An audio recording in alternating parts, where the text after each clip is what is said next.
আসসালামু আলাইকুম গাইস, আপনারা সবাই কেমন আছেন? আশা করি সবাই ভালো আছেন। আলহামদুলিল্লাহ আমিও ভালো আছি। আজকে আমি যে রেসিপিটা করব সেটা হলো গাজরের পুডিং করব আজকে। তো এখানে আমি নিয়ে নিচ্ছি গাজর। সো আমি এখানে 3টা বড় বড় গাজর নিয়েছি, আপনারা আপনাদের পরিমাণ মতো নিতে পারেন। এখন আমি দিয়ে দেবো এখানে দুধ, লিকুইড দুধ। এই দুধটা দিয়ে আমি গাজরটাকে সিদ্ধ করে নেব ভালো করে। এখানে আমি হাফ কেজি লিকুইড দুধ দিয়ে দিলাম। তো আপনারা চাইলে এখানে যতটুকু লাগে আপনাদের এতটুকু দিতে পারেন, সমস্যা নেই। এটাকে এখন সিদ্ধ করব। সাথে অল্প একটু লবণ দিয়ে দিলাম। একটু লবণ না দিলে নাকি কোনো জিনিসই সিদ্ধ হয় না, বাটার জন্য দিয়ে দিলাম। আমি সিদ্ধ করে এটাকে ব্লেন্ডার করে নেব।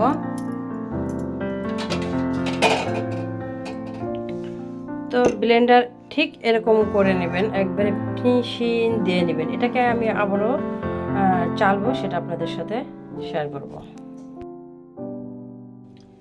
তো এভাবে এটাকে ভালো করে মানে চালন দিয়ে যে কোনো একটা ছাঁকনি দিয়ে ছেঁকে নেবেন, যাতে ভিতরে কোনো লাঞ্চ থাকলে ওটা থেকে যায়, কারণ পুডিংয়ের মাঝে এটা থাকলে কিন্তু ভালো লাগবে না।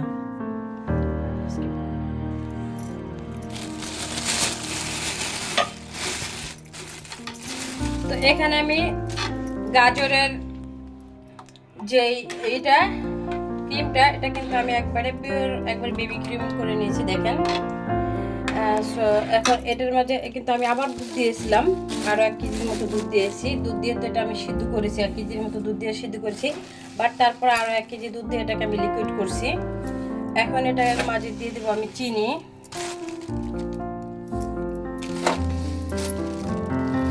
চিনিটা আপনারা যেরকম মিষ্টি খাইবেন ওই মতো দিবেন, আপনাদের স্বাদ মতো।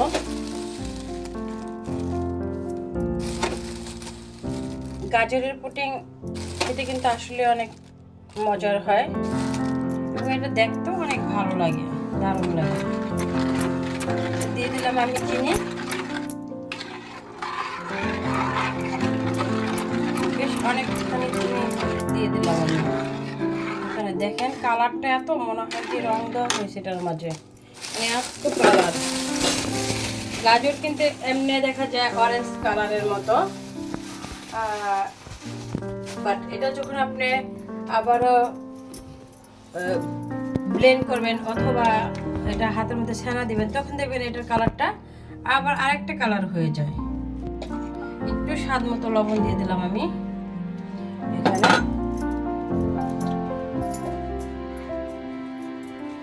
এখন দিব আমি এখানে কনডেন্স মিল্ক।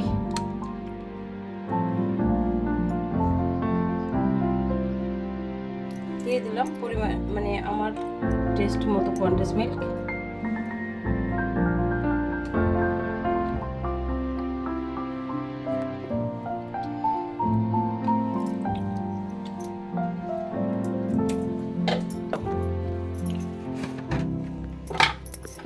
এখন আমি এখানে দিয়ে দিব গুঁড়া দুধ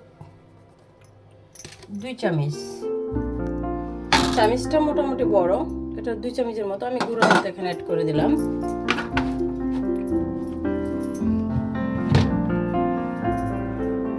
এবার দিব যেটা, সেটা হলো আগার আগার পাউডার।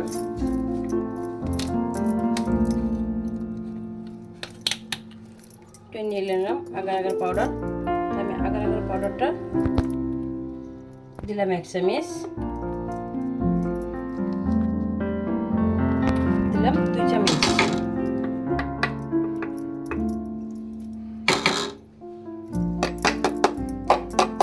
আমার এটাতে যতটুকু ছিল আমি পুরোটাই দিয়ে দিলাম।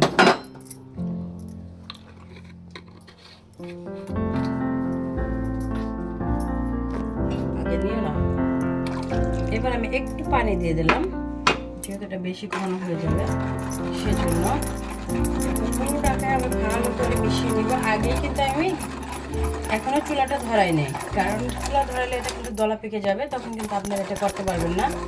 তাই এটাকে আপনাকে এইভাবেই করে নিতে হবে, ঠান্ডা থাকা অবস্থায় আপনি এটা মিশাতে হবে। এখন ভালো করে আমি এটাকে মিশিয়ে নিতেছি।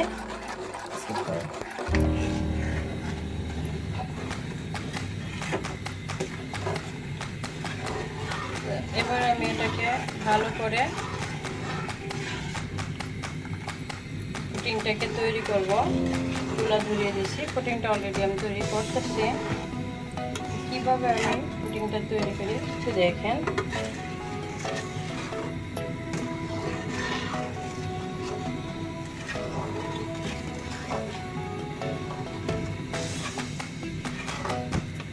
গাজর থাকতে সবাই এই পুডিংটা খেয়ে নেবেন। আর যেহেতু রোজা চলে আসছে, রোজার ভিতরে যদি এরকম সন্ধ্যা ইফতারে একটা পুডিং থাকে ঠান্ডা, তো কোনো কথা হয়নি, অনেক অনেক অনেক বেশি মজা লাগে।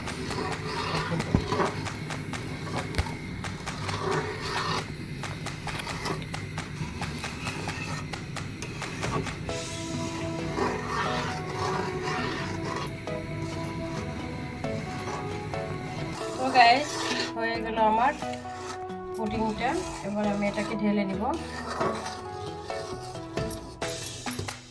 আমি যে মোল্ডে ঢালবো সেই মোল্ডটা আগের থেকে একটু ঘি ব্রাশ করে রেখেছিলাম। ঘি ব্রাশ করে দিলে এটা কিন্তু উঠাতে অনেক সুবিধা হয়, আর ঘির ফ্লেভারটাও থাকে। ঢেলে নিলাম আমি এটাতে।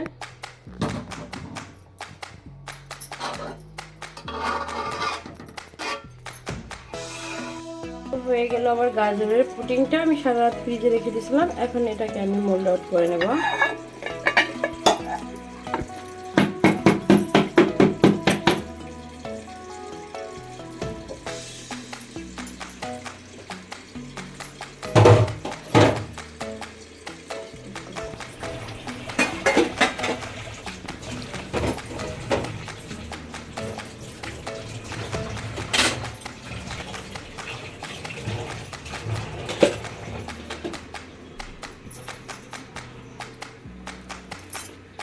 তো আমার পুডিংটা হয়ে গেল। আমি একটু কফি পাউডার দিয়ে উপরে একটু ডিজাইন করে নিলাম। এটা অপশনাল পুরোটাই, আপনারা চাইলে করতে পারেন, না চাইলে করবেন না। তো এভাবে গাজরের পুডিং বানিয়ে খাবেন, অবশ্যই ভালো লাগবে। একটু দূর থেকে তো আমি আপনাদের একটু কেটে দেখাতেছি এটা কিরকম, মানে ভিতরে কেমন হয়েছে।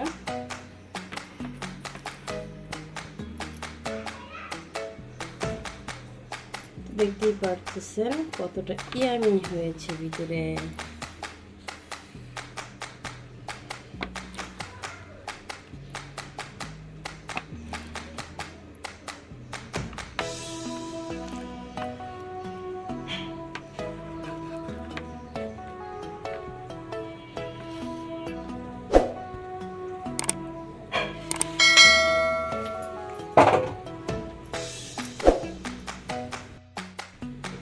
তো একবার হলো এভাবে আপনারা গাজর দিয়ে পুডিং বানিয়ে খেয়ে দেখবেন,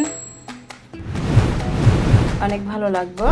ভালো না লাগলে আমাকে কমেন্টে এসে বলে যাবেন, ভালো লাগলেও কমেন্টে এসে বলে যাবেন। তো ভালো থাকবেন সবাই, আমার জন্য দোয়া করবেন। আজকের ভিডিও এই পর্যন্ত। আল্লাহ হাফেজ।